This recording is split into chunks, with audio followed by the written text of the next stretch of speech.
tatanggalin yung dahon. Dahil mayroong bagyo Tino. Yan, tanggalin natin. Para hindi tuluyang mamatay. Oh, abot daw ngayon. Age. May bunga na pa naman. Akala namin yan lalaki. Lalaki na papaya, oh. Tingnan nyo. Oh, parang lalaki, oh. Kaya ang ginawa ito, mga kaibigan, ha. Ito, oh. Sa puno. Ginanon yan. Ang puno. Kaya siguro, naging ganon. Yan to na, bagyo na. Oh, may bagyo na. Lalaki, oh, lalaki. Bagyo na. Oh, bagyo na to. Titikang ng bagyo.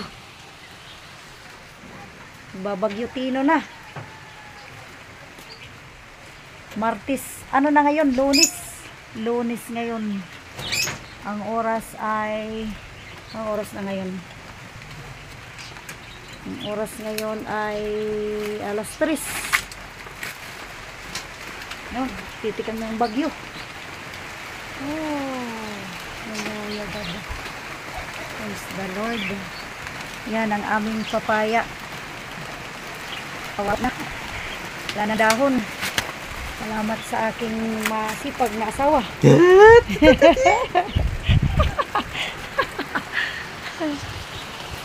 Hallelujah, Jesus.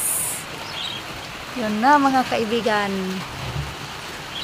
Nagsisimula na yung ulan. Kasi bagyo na. Salamat sa Panginoon dahil hindi ito masyadong